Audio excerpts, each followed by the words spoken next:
Bien, bonjour à tous et bienvenue à ce nouveau programme. Dans cette vidéo, nous allons débuter un programme sur la géométrie de Poisson, mais dans un point de vue de la géométrie algébrique. L'objectif principal sera de faire beaucoup de constructions, de faire beaucoup d'exemples, de préparer beaucoup de choses. Et nous allons voir que c'est extrêmement intéressant. Donc, le point de départ va être la compréhension du module différentiel de Keller. Donc, nous allons essayer d'aborder cette notion, d'essayer de comprendre cet objet-là, de voir les propriétés et d'être capable de le calculer. Une fois qu'on l'a compris, nous allons l'utiliser par la suite pour la construction de certains exemples et avancées. Pourquoi le choix de cet objet?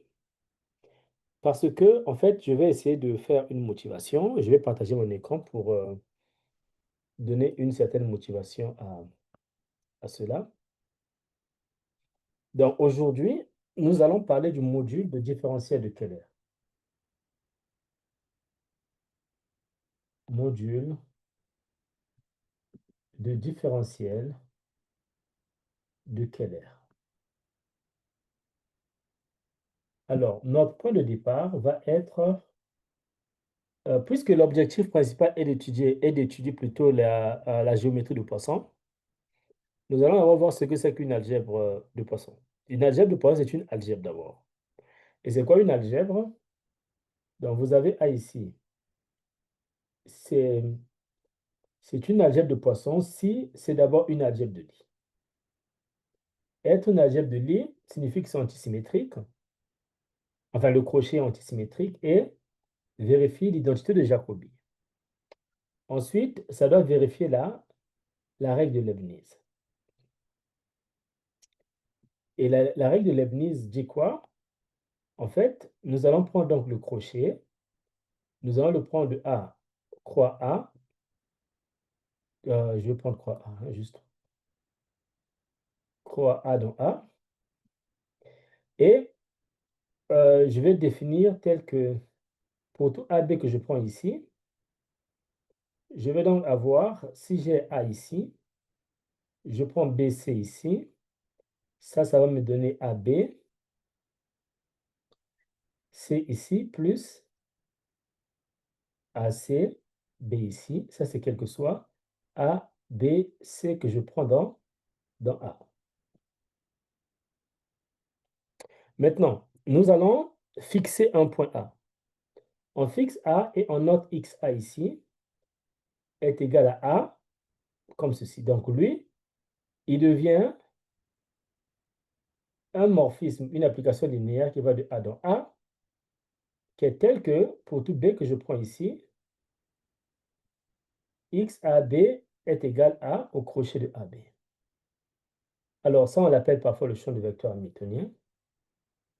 Alors, ce qui se passe, c'est que si je viens prendre ce XAB là, le XA là, je l'applique à BC, en appliquant ce que j'ai ici, je vais donc avoir ici XA de B qui va multiplier C plus XA de C qui va multiplier B. Et donc ça, c'est la règle de Leibniz. En fait, cette règle de Leibniz-là, quand une application linéaire vérifie cette condition-là, cette application linéaire est appelée une dérivation. Et donc, c'est une dérivation, ça veut dire que le XA que j'ai pris ici appartient donc à der. Je vais peut-être mettre ici de A dans A. Ou der de A dans A ici, c'est l'ensemble des dérivations.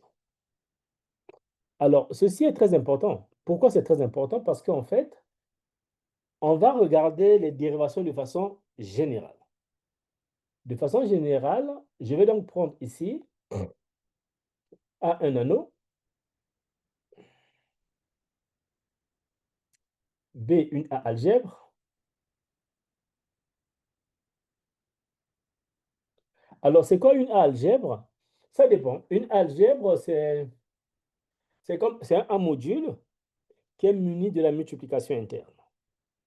Mais, ou encore, moi, dans le point de vue de ce que je suis en train de faire, quand je dis que B est une A algèbre, signifie qu'il y a un morphisme d'anneau qui va de A à B. C'est ce que j'appelle par une algèbre, en fait, ici. Et ce qui se passe, c'est quoi? Si je prends M, un B module, je dirais que D de B dans M est une dérivation. Si D est linéaire, et si D vérifie la règle de Leibniz.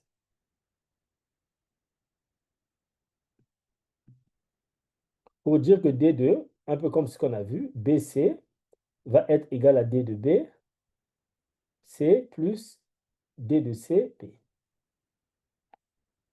Donc, par rapport à ça, nous allons donc noter par der A ici, de B dans M, l'ensemble des dérivations qui partiront de B à M. Donc ça, c'est l'ensemble de B à M, tel que D est une dérivation. C'est mieux. D dérivation. Ou bien A dérivation, pour parler de A linéaire. Alors, pourquoi c'est important? Mais parce que, en fait, si je retire le M, le der B ici devient un foncteur qui va de la catégorie de B mod à la catégorie de B mod. Ce qui signifie que si je prends un M ici, ce que j'obtiens, c'est encore un B module. Mais voilà. Donc, lui, c'est un foncteur. Et la bonne nouvelle avec ce foncteur, c'est que ce foncteur est covariant et il est représentable. Alors, nous avions vu une vidéo sur les foncteurs représentables. Ce foncteur est représentable signifie que der A de B, comme ceci, est isomorphe à ohm de quelque chose. Il est isomorphe à ohm de quoi? Ohm d'un module ici, que l'on va appeler module de différentiel de Keller. C'est ça. Donc, en fait, tout ce qui est lié à la dérivation, dès que vous parlez de dérivation, vraiment, il faut avoir le module différentiel de Keller en tête parce que le foncteur dérivation est représentable et il est représenté par le module différentiel de Keller. Donc, l'objectif principal de ce cours, de ce programme, c'est d'étudier cet objet-là. Nous allons étudier cet objet, nous allons voir sa définition. C'est quoi cet objet? Quelles sont les propriétés de cet objet? Comment calculer cet objet? Voilà, toutes ces histoires-là, tout va tourner autour de cet objet.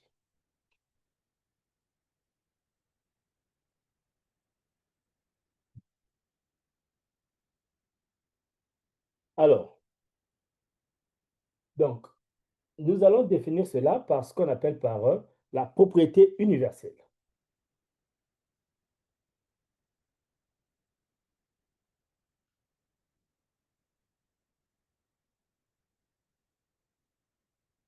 Alors, qu'est-il la propriété universelle? Dès lors que j'ai un anneau et B une A algèbre,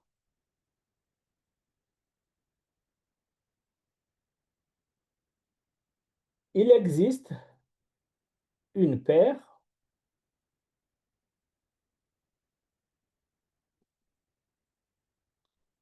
oméga de BA, D de BA,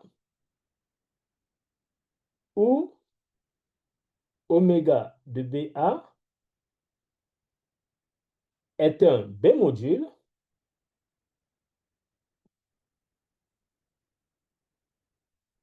et dB de A qui va de oméga, ah là là, qui va de B à oméga de BA est une dérivation.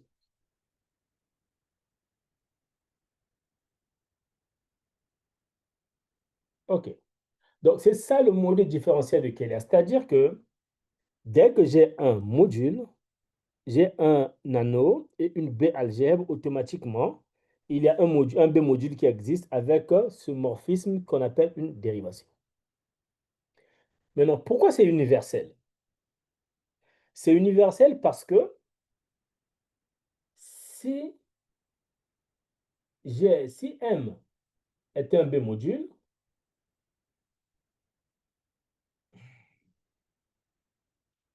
et delta de B à M est une dérivation,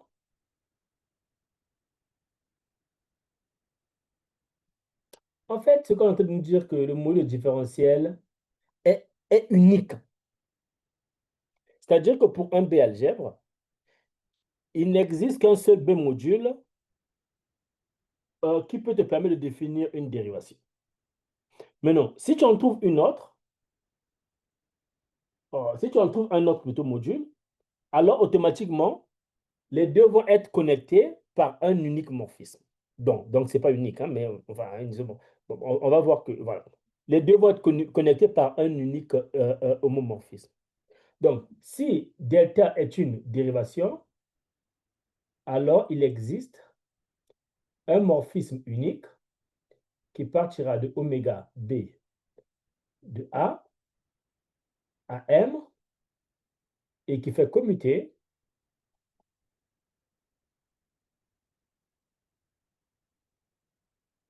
le diagramme suivant.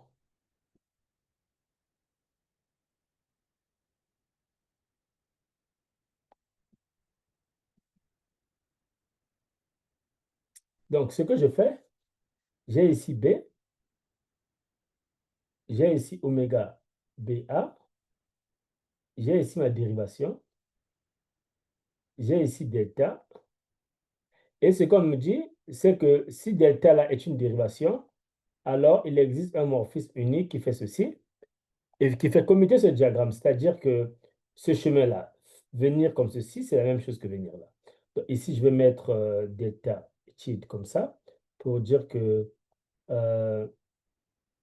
delta tilde rond dp de A est égal à delta. C'est ce que ça veut dire commuter le diagramme. OK.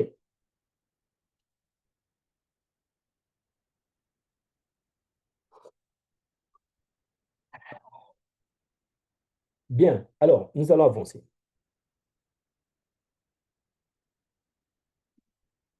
Donc, nous avons vu la définition du module différentiel de Keller et c'est défini par une propriété universelle. Mais revenons d'abord sur une dérivation et sur la définition, comment est-ce que je peux le regarder. En fait, ce que je dis, c'est quoi? Dès que j'ai une dérivation ici, B de oméga B de M, B de A, comme B est une B ici est une A algèbre, automatiquement, il y a un morphisme qui fait ça, que je peux appeler I ici. Donc, la dérivation que j'ai ici, dans B se trouve l'image de A. Donc, I de A ici se trouve dans B.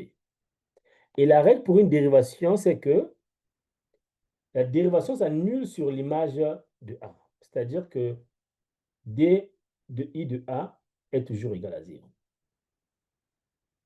Maintenant, dans certains documents, vous allez remarquer qu'on met directement D de A égal à 0. C'est juste un abus de langage qui veut tout simplement dire que c'est B de l'image de A. Parce qu'en temps normal, en fait, la dérivation n'est pas définie sur A, c'est défini sur B. Mais donc, ça s'annule sur les images, hein, sur les images de ce morphisme. Mais effectivement, voilà, nous disons parfois que ça, c'est un abus de langage, mais c'est quand on écrit ça, ce qu'on veut dire, c'est ça en fait. Donc, je dois garder en tête que ma dérivation s'annule sur l'image de ce qui définit carrément mon algèbre.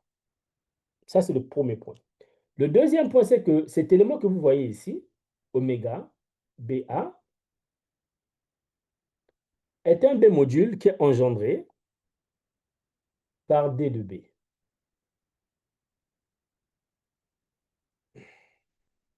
Donc, il est important de bien définir ce morphisme-là, cette dérivation, parce que quand je connais cette dérivation, alors je connais celui-là. Je sais que lui, ces éléments c'est un module dont les générateurs sont les D de B. Donc, quand il essaie de devenir D, je connais celui qui est là.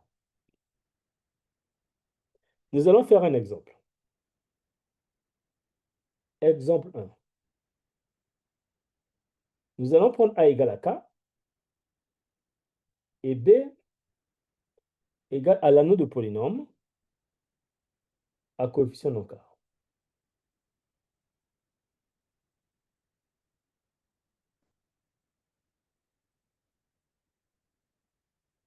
Nous voulons savoir ce que ça donne, ceci, BK.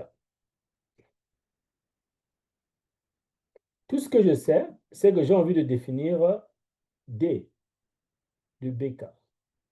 Mais D de BK, c'est quelque chose qui se définit sur les éléments qui sont là.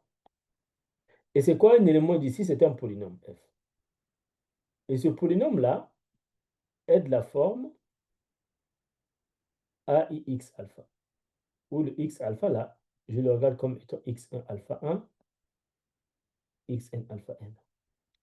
Et donc, si vous mettez à calculer ceci, le D de F là, le D BK de F va être en fait la somme des dérivées partielles de F par rapport à XI, dXi. Donc, vous vous rendez compte, c'est une combinaison linéaire de ces éléments qui sont là. Ça va être dans dx1 jusqu'à dxn. En fait, c'est ça. Pour définir l'application D, j'ai juste besoin de savoir connaître les monômes et savoir calculer le D d'un monôme. Et le D d'un monôme va être calculé comment? Si vous avez D de x1 alpha 1 xn alpha n, ici, vous allez, en fait, vous allez prendre la... Bon, vous calculez les dérivées partielles. J'enlève juste ça. Ça sera les... OK. Vous calculez les dérivées partielles et puis ils seront dedans ici. Lui, bon, ça va... C'est la... En fait, on dérive les monômes. Donc, un peu comme ce qu'on a fait pour les dérivés, quoi. X puissance alpha, vous avez alpha i. Donc, euh, si on dérive par rapport à la im variable, c'est l'exposant du im qui va... Voilà, les trucs de la terminale, quoi. Donc, du lycée. Donc, voilà, mais il est comme ceci. Donc, ça, c'est oméga de bêta.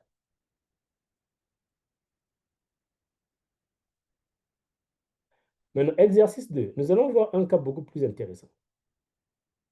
Exemple 2. Exemple 2, nous allons prendre B égale à la localisation de A par rapport à une partie multiplicative.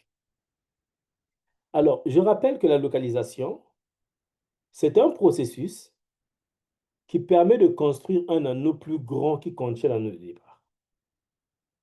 En fait, de la localisation, l'objectif, c'est quoi? En fait, la figure, le schéma que je peux donner pour la localisation, c'est le cas de Z et Q. En fait, le problème, c'est que dans Z ici, les éléments inversibles sont moins 1 et 1. Et donc, ce qu'on fait, c'est que on veut inverser des éléments dans Z, de Z. Et les éléments de Z qu'on veut inverser sont dans un ensemble qu'on va appeler S ici, privé de 0. Et donc, ici, quand vous prenez S privé de 0, ça veut dire que tout élément qui est ici va être inversible. Et donc, vous allez construire un nouvel ensemble que vous allez appeler S-1 de Z. Et les éléments de cet ensemble-là, bon, la construction, il y aura des relations d'équivalence et autres, mais à la fin, nous allons avoir en fait les éléments de la forme A sur S, où A ici va être un élément de celui-ci, S ici va être un élément de S. Mais les éléments de S et Z privés de 0. Donc, c'est exactement ça les éléments de Q. La construction de Q, ça c'est une partie multiplicative. Et lorsque vous localisez Z par rapport à cette partie multiplicative, vous trouvez Q en fait. Donc, ce que je vais dire, c'est que les éléments de cet ensemble-là sont des quotients de la forme A sur S, où A appartient à A et S appartient à S. Alors, ça veut donc dire quoi?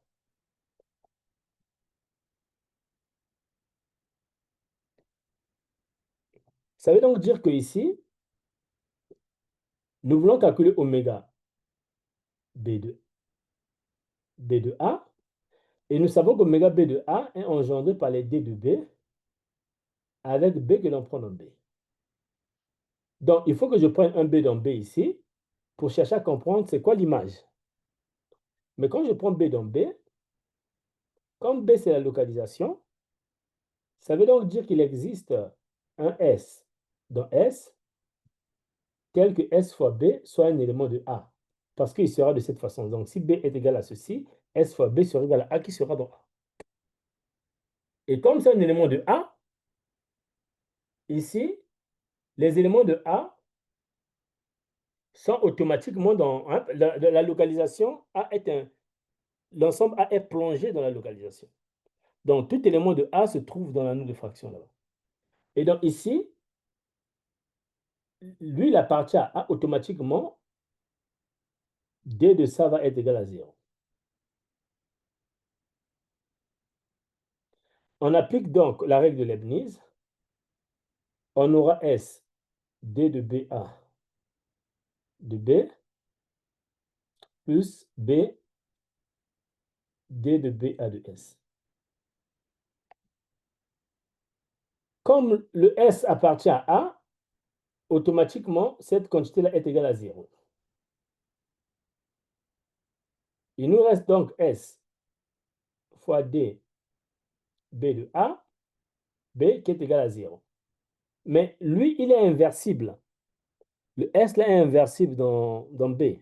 Donc, comme lui, il est inversible, automatiquement, D de B, A de B égale à 0. Donc, pour tout B que je prends, le D de B sera égal à 0. Ce qui signifie que oméga de BA est égal à 0.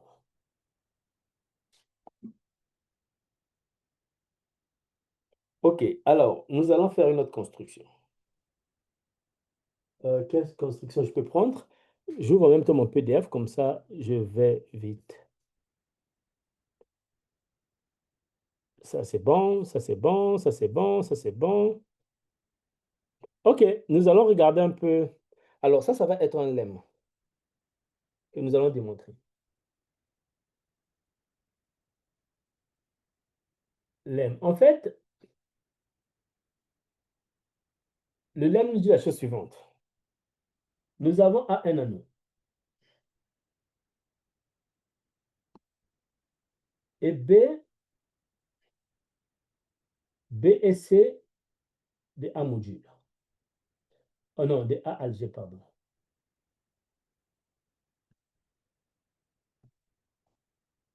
Si B et C sont des A algèbres, ça veut dire que nous avons la capacité, enfin, ça veut dire que le produit tensoriel est un A module, ou encore est une A algèbre. A algèbre.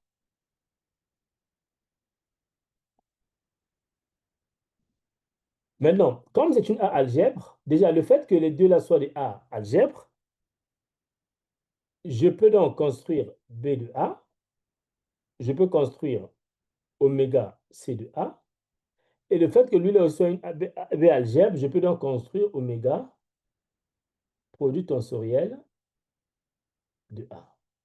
La question est de savoir ceci est égal à quoi en fait.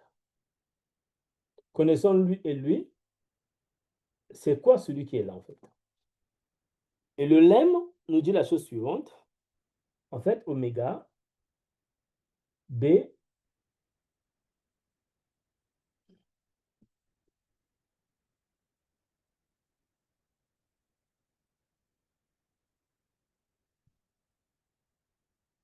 est isomorphe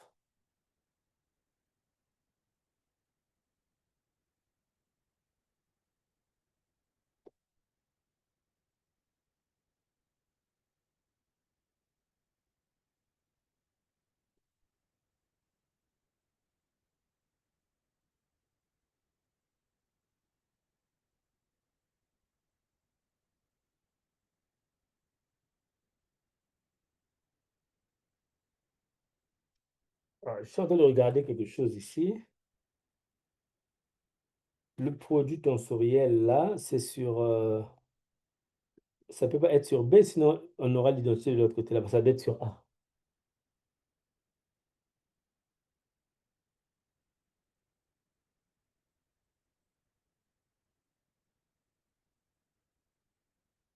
OK. Donc voilà ce que nous avons. Donc notre objectif sera de démontrer ça.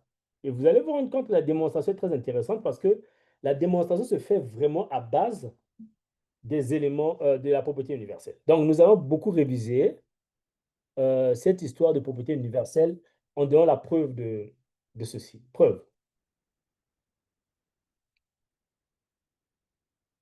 Donc, premièrement, nous avons B qui est une A algèbre. B est une A algèbre. Ça veut donc dire que il existe une dérivation, enfin, le module différentiel de Keller existe, et nous avons une dérivation qui va de B à oméga de B de A. Ça, nous l'avons tout simplement par le fait que B soit une A algèbre. Maintenant, nous avons encore C qui est une A algèbre. Ça nous donne D de CA qui part de C à oméga de C de A. Ça aussi, nous l'avons que par le simple fait que C soit une A algèbre. Maintenant, ce que nous remarquons,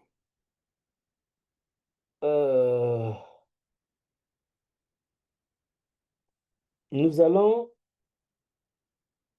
Alors, comment nous allons faire ça?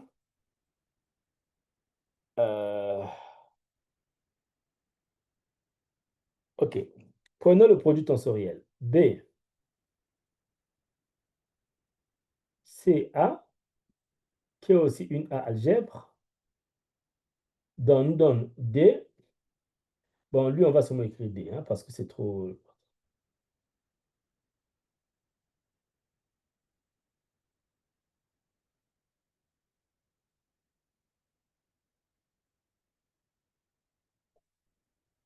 Voilà ce que nous avons.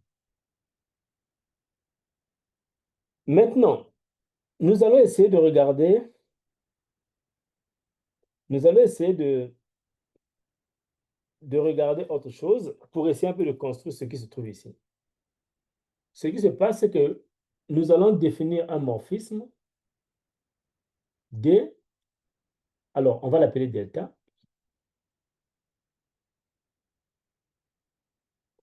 Delta est un morphisme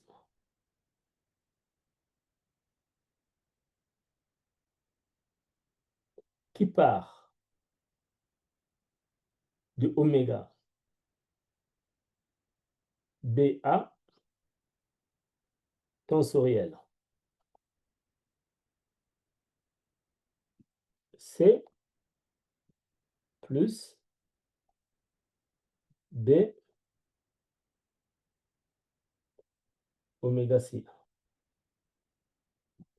Et un élément d'ici, on prend B tensoriel C,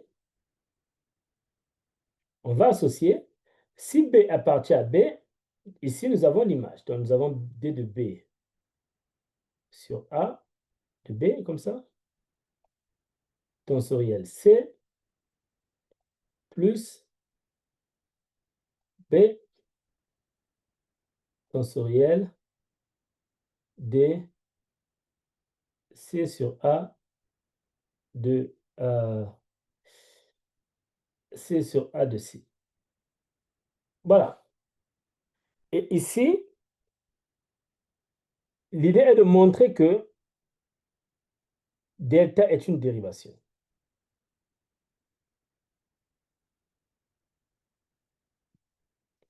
Bon, ça, je laisse un exercice. C'est facile, c'est juste des calculs. Alors, le fait que delta soit une dérivation, nous avons la propriété universelle qui s'impose. C'est-à-dire que de B d'ici à celui-ci, c'est notre dérivation universelle. Et nous rendons compte que de lui, il y a encore une dérivation vers celui-là. Automatiquement, il y a un morphisme unique qui est celui-là, celui-là. Donc, ce que nous avons, c'est la chose suivante. Nous avons B tensoriel C dans oméga B tensoriel C et lui, c'est ça notre D, notre D. Et nous venons de montrer qu'en fait, qu'ici, oméga B A tensoriel C plus B tensoriel oméga CA. Nous venons de voir que ici encore, il y a un delta qui est là, qui a une dérivation. Et par la propriété universelle, il existe un morphisme qui vient ici. J'allais le prendre en rouge normalement. Ce morphisme est unique, qui descend là. Donc, je vais l'appeler comme ceci. Effet commutateur le diagramme, c'est-à-dire que phi rond D égale à delta.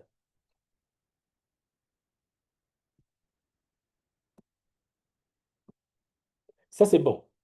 Ce que je vais faire, je vais encore montrer qu'il y a un autre truc qui est unique, qui va dans l'autre sens et les deux sont inverses. Donc, ici, nous allons construire le chemin retour.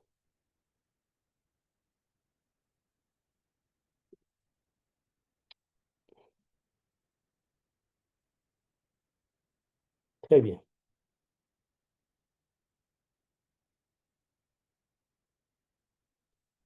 Alors, le chemin retour, nous allons faire quelque chose de très intéressant.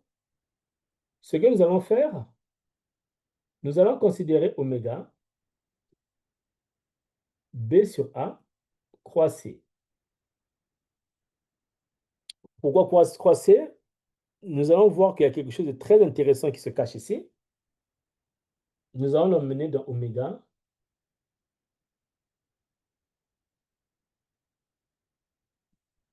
sur A. Alors, qu'est-ce qui se passe?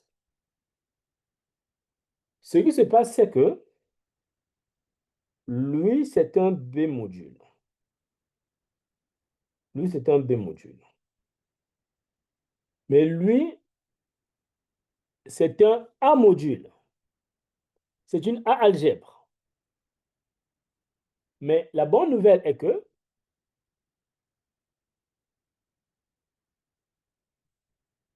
la bonne nouvelle est que C est une A algèbre.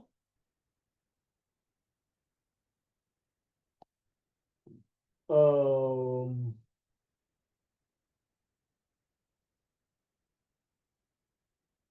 lui, c'était un B module. Alors, est-ce que j'ai un morphisme qui... Ok, oui, cool, cool, cool.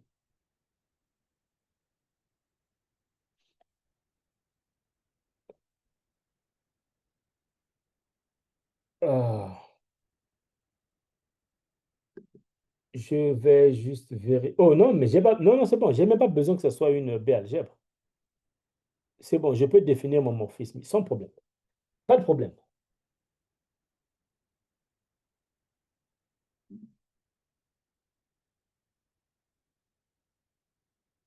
Oui, c'est bon, c'est bon, c'est bon. Alors, remarquons que ici, je vais prendre un élément ici qui sera D de BA, de B comme ceci. Là, j'ai un petit C. Et je vais l'associer à quoi?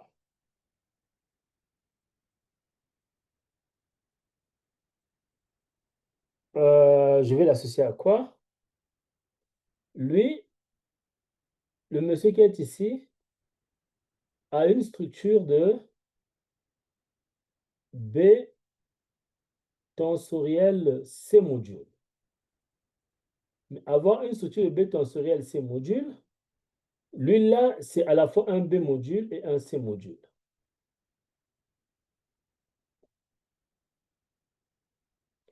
Euh, j'ai pris une notation dans mon document que je vais suivre. C'est-à-dire que quand je prends...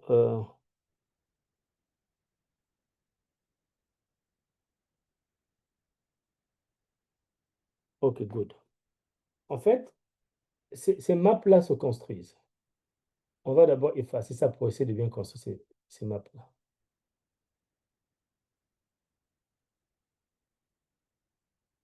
En fait, pour la construction de ces maps-là, ce qu'on va faire, nous allons prendre B que nous allons envoyer dans B tensoriel CA, qui a tout B ici, va nous donner B tensoriel 1. Et lui, on va l'appeler I1. De l'autre côté, nous allons avoir C dans B tensoriel C, qui a tout C ici, va associer 1 tensoriel C. Et donc, ici, on regarde, c'est que, donc nous avons ici, c'est comme si on avait B tensoriel C. Nous avons deux messieurs ici qui montent. Là, nous avons B. Là, nous avons C. Et lui, il file là-bas vers oméga B tensoriel C, comme ça. Donc là, c'est D. Là, c'est I1. Là, c'est I2. Donc, nous avons la composition. La composition de D rang I1 est une dérivation. Et ça, c'est très intéressant. J'aurais même dû utiliser ça déjà. D rang, celui-là, est une dérivation. Lui, rang, celui-là, c'est une dérivation. Donc, en fait, le fait que... Donc, D rang, celui qui est là, me permet de prendre les éléments de B et de les emmener ici. D rang I2 me permet de prendre les éléments de C et de les emmener ici. Ce qui signifie que je peux donc définir oméga C, B plutôt A, croix C, dans oméga B, tensoriel C, A comme ça, et ici, ça c'est un B, pardon, je prends DB A d'un certain B ici, avec un C, j'associe, je l'envoie à quoi? Je l'envoie à, en fait, lui, il a une structure aussi de C modules et de B modules. Donc, ce que je vais faire, je vais donc prendre C, hein, l'élément C qui est là, qui va multiplier D, D de B. Donc, le D de BA qui est là, c'est la dérivation qui prend B qui va dans celui-là. Le D là, c'est celui qui prend là, qui va dans le produit tensoriel. Voici comment je le définis. Je le définis, attention, tensoriel 1. Je le définis comme ça. Et en même temps, je vais avoir B multiplié par oméga CA de oméga B C sur A. Ici, je vais avoir B. Ici, je vais avoir DC sur A d'un certain C. Et les deux là vont donner B qui va multiplier D de C. Et ça, c'est un sens. Oh là là. D de 1 plutôt. 1 tensoriel C. Et ça a un sens. Ça aussi, ça a un sens. Alors, les deux là sont bilinéaires. C'est-à-dire que ces deux morphismes sont bilinéaires. Comme les deux sont bilinéaires,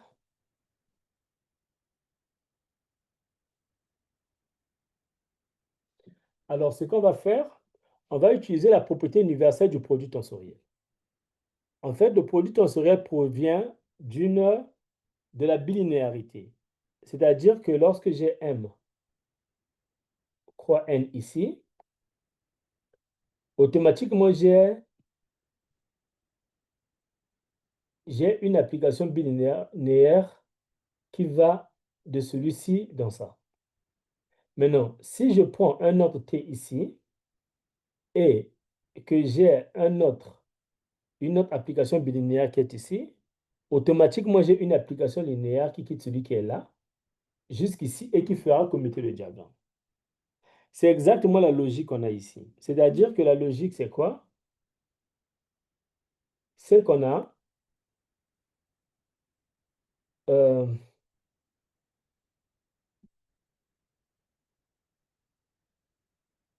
en fait, avec chacun, lorsque je définis oméga B sur A croisé, j'ai déjà une application bilinéaire entre lui et oméga B sur A tensoriel C. Ça, c'est automatique. Donc, lorsque je réussis à montrer que lui, il est aussi bilinéaire, cela signifie qu'il existe un morphisme unique qui va quitter ici, jusqu'ici, qui fera commiter ce diagramme. En même temps, de l'autre côté là-bas, j'ai aussi montré que B croix oméga C de A est bilinéaire. Alors, ça veut dire que il y a un morphisme unique qui quitte ici, qui est là, qui fait commuter ce diagramme. Donc, ces morphismes uniques, je vais leur donner des noms, je vais rater de la même notation. Donc, lui, je vais l'appeler alpha, l'autre, je vais l'appeler bêta. Donc, ce morphisme unique-là va être appelé alpha, lui va être appelé bêta. Maintenant, ce que je vais faire, c'est que je vais donc poser psi ici est égal à alpha plus bêta. Alors, quand je fais alpha plus bêta, comme les deux là ont le même ensemble d'arrivées, ça va me définir, ça partira de oméga BA tensoriel C plus B tensoriel oméga CA de oméga produit tensoriel. Donc, ça là, c'est aussi unique par rapport à ce qu'on a vu. Donc, nous nous rendons compte qu'on vient de construire un morphisme en chemin inverse. Maintenant, l'idée, c'est quoi? C'est de montrer que les deux morphismes, donc celui qui est là, le psi qui est là, et celui qu'on avait au départ ici.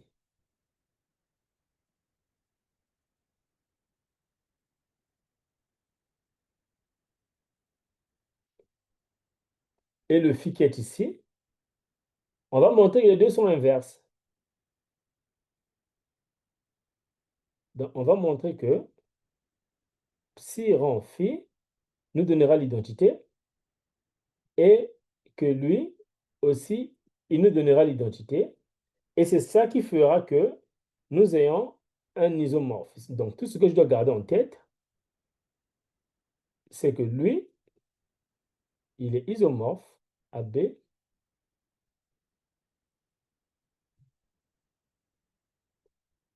Ça, c'est quelque chose à ne pas oublier.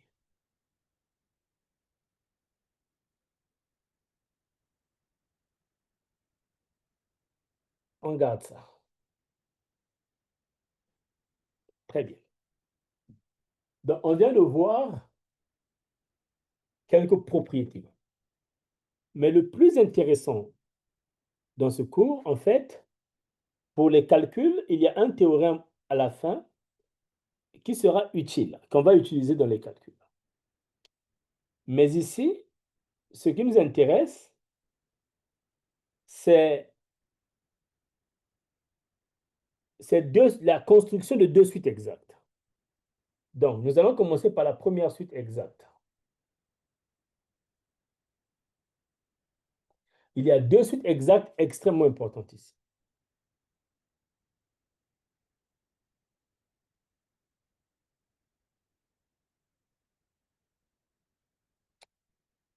La première suite exacte se construit avec les hypothèses suivantes. On prend A, un anneau.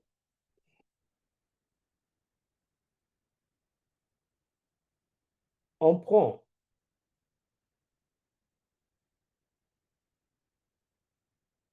BC rho ici, un morphisme d'algèbre, de A algèbre. Ça veut dire que lui, c'est une A algèbre, lui, c'est une A algèbre, et lui, c'est un morphisme de A algèbre. Alors, rien que par rapport à ça, on va essayer de tirer un peu toutes les conclusions qui viennent. Le fait d'avoir B ici et d'avoir C ici, avec un rho ici, les deux là sont des algèbres, ça veut dire que par la propriété, il y a une dérivation universelle qui existe. Donc ici, j'ai ma dérivation universelle. Ici aussi, j'ai ma dérivation universelle.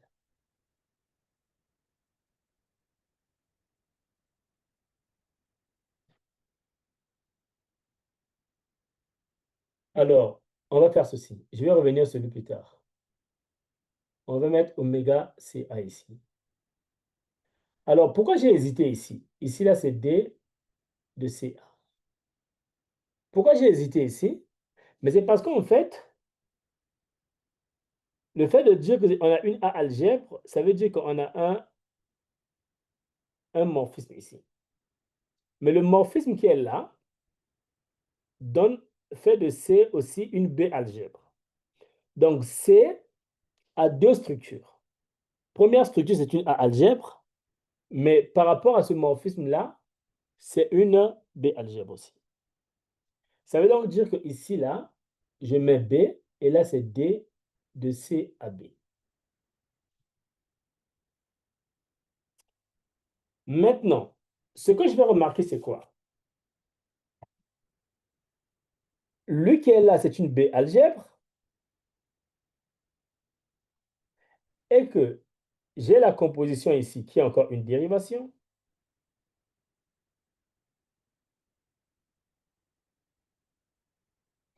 Qui est une dérivation.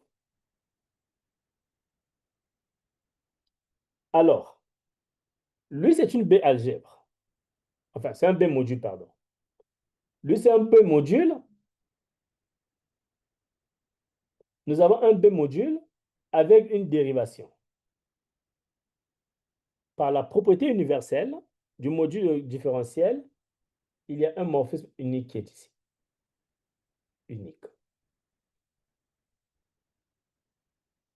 Et ce morphisme unique-là est déterminé. Donc ici, je vais l'appeler comment? Je vais l'appeler... Quel nom je peux lui donner? Je vais l'appeler G. Et donc, G vérifie lui égal à lui. C'est-à-dire que G rend dB de A est égal à dC de B rond rho. Ça, c'est la propriété que j'ai. Maintenant, je vais essayer d'étudier ce qui se passe ici aussi. Alors,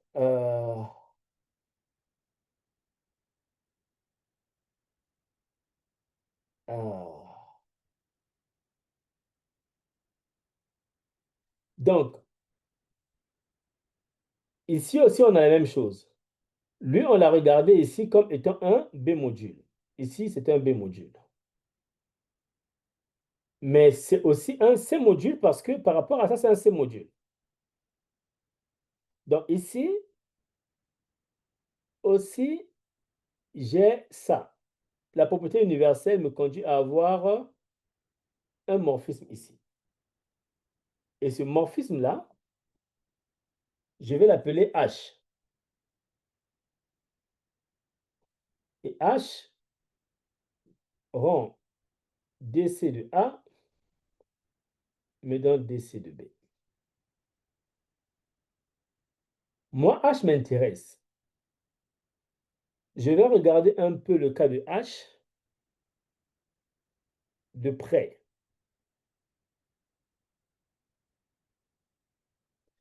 Alors,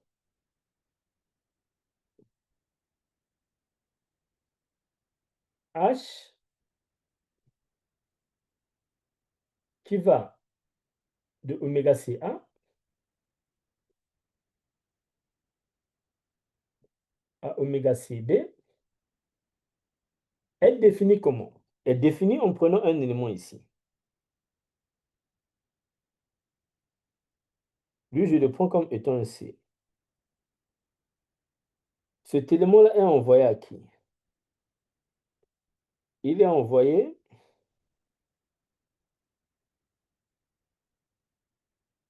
donc, je vais avoir H de D, CA de C, qui est égal à D, CB de C. C'est ça la définition. Maintenant, cette application-là est surjective, en fait. Pourquoi? Si on prend un élément là, si on prend un Y de oméga de CB, alors ce Y-là est de la forme D de CB d'un certain monsieur qui appartient à C, donc d'un certain C0. Et par rapport à cette définition-là, ça veut dire qu'on a H de DCA de C0. Donc, tout élément que je prends dans oméga ici est dans l'image de H. Ça veut dire que H est surjective.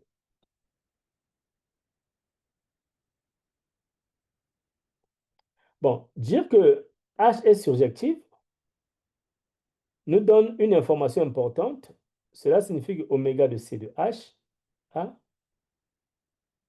oméga de C de B, 0 est une suite exacte. On appelle ça 1. C'est-à-dire que dès que j'ai une application surjective, si lui est surjectif, automatiquement cette suite-là est exacte. Ça, c'est bon. Maintenant, de l'autre côté, je vais avoir autre chose. De l'autre côté, j'ai quoi? Je vais définir oméga BA croix C de oméga CA. Pourquoi c'est important de définir ça? Parce que oméga CA, qui est un C module, a aussi une structure de B module.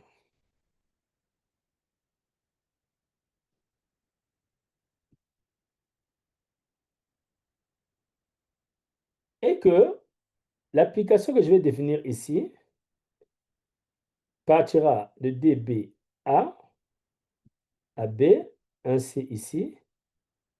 Puisque lui, c'est un C module, je peux me donc mettre C qui va multiplier. Je prends DC, oh là là, DCA.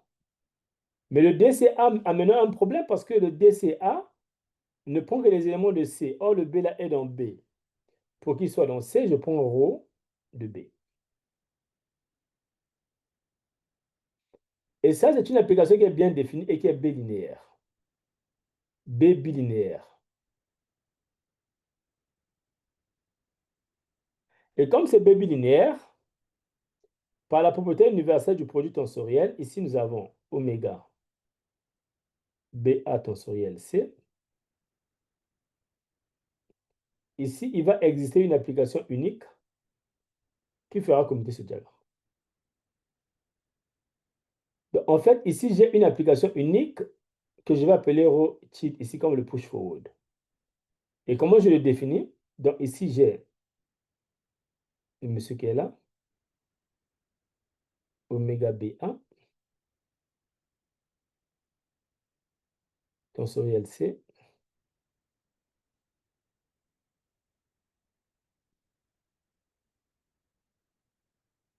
donc oméga CA. Et lui, on le définit comme on l'a défini là-bas. Tu prends DB A ici de B, tensoriel C, tu obtiens C multiplié par DCA, rho de B. C'est comme ça qu'on définit le push-forward, là. Et donc, tout ceci nous donne une suite qui devient comme ceci.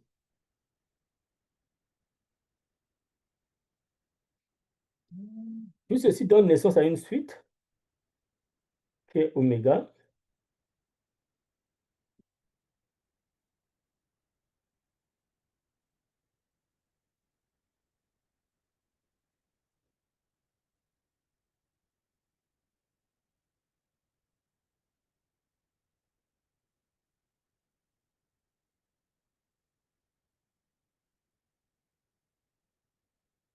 Et ça, c'est une suite qui est très importante. Cette suite-là est exacte. Bien, normalement, il faut montrer que c'est exact, mais j'ai mis à disposition un PDF. Et le PDF, on a déjà montré que lui, c'est bon. Donc, tout ce qu'il nous reste à faire est de montrer que la composition est égale à 0. Ça, c'est très facile.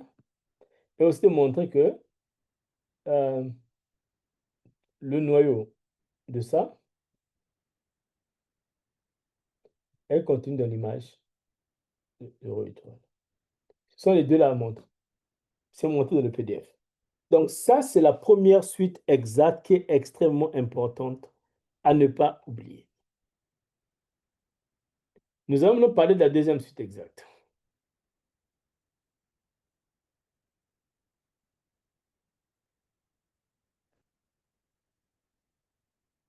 Alors, la deuxième suite exacte provient du fait que ça va être un cas particulier du cas précédent. C'est-à-dire que nous avons une A algèbre ici.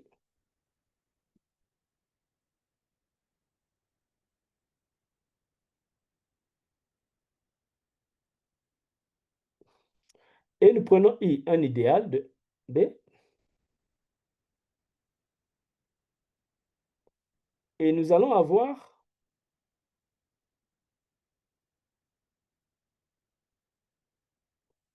C qui sera le quotient. Alors, le fait que C soit le quotient, ça veut dire qu'on a un morphisme canonique qui est comme ceci. Et ce morphisme est surjectif. Et ça, c'est très important parce que le fait que le morphisme soit surjectif, nous allons travailler avec ces deux-là. Et nous allons nous rendre compte que quelque chose de très intéressant nous attend. Euh, euh, c'est ça. En fait, nous allons nous rendre compte que le fait de prendre B, à C ici alpha, où C c'est B sur I, ici là nous avons oméga B A, qui est D de B A. Ici nous avons oméga C A, qui est D de C A.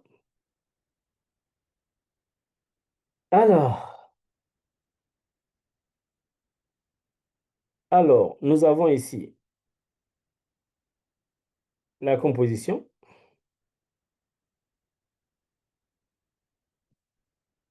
qui est une dérivation, ce qui signifie que lui, par rapport à ce morphisme-là, on le regarde comme un B module. Lui aussi, c'est un B module. La propriété universelle nous permet de dire qu'on a un morphisme unique qui est ici. Ça, c'est unique. Effet comité de diagramme. Maintenant qu'on a ce morphisme unique, le fait que lui-là soit une B algèbre, B module plutôt, un B module, lui aussi, il a une structure de B module. Nous pouvons donc essayer de faire le produit tensoriel de ces deux-là par, par C. Alors, C aussi a une structure de B algèbre par rapport à ce map-là.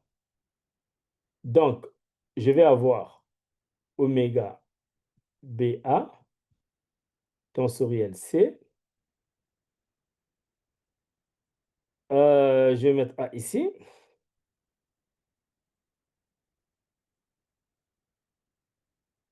Ça donne donc potentiel ici, oméga CA. Oh, oh, tensoriel C. Mais le fait que lui là soit un C module et que le alpha ici soit surjectif, nous donne automatiquement un isomorphisme entre lui et oméga CA de B.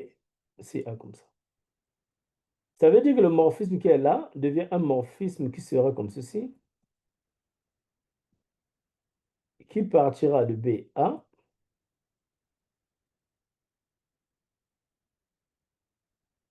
à oméga CA. Et ce morphisme est aussi surjectif.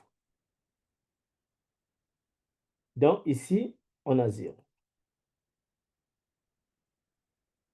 C'est une suite exacte.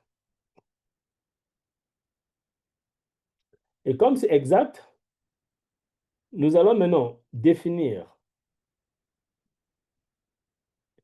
I carré est dedans ici.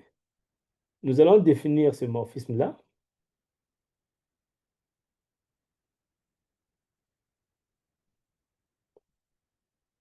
Dans C. Alors, ça sera pas difficile. Pourquoi? Parce que nous avons déjà D de BA qui part de B de oméga BA. Mais B ici contient I. Ça veut dire que D ici peut aussi être défini sur les éléments de I. Donc, un élément d'ici, je vais le prendre comme étant I bar pour dire la classe. Je l'envoie ici. Donc, quand je prends un D de A, quand je prends I dans I ici, je prends DB de I, c'est un élément qui est là. Donc, ici, ça donne. Oh, oh. Ça va donner oh, DBA de I. Tensoriel quoi? 1. Et donc, lui, on peut l'appeler peut-être bêta. Ça nous permet d'avoir I carré oméga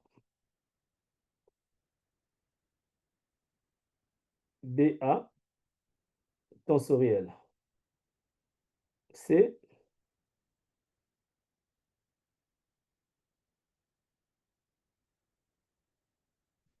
à oméga C ici, BCA 0 et encore exact. Ça sont les deux suites exactes importantes à comprendre pour faire des calculs. Bon, j'ai préparé un PDF que je vais normalement joindre sur, que je vais joindre sur, sur la vidéo, juste à côté. Mais l'idée était vraiment de voir comment ça se construit. Et la dernière partie où il y a des calculs, bon, je verrai si je ferai une vidéo sur ça. Cette vidéo a trop pris du temps et j'ai peur que ça soit vraiment volumineuse en fait. Voilà, donc je pense qu'on va s'arrêter là. On vient de comprendre comment manipuler cet objet. Et c'est un objet qu'on va beaucoup utiliser dans la suite de la construction des exemples dans le cas des algèbres de Poisson et de la géométrie des variétés qu'on va regarder. Très bien. Bon, merci d'avoir suivi. On va s'arrêter là et à très bientôt.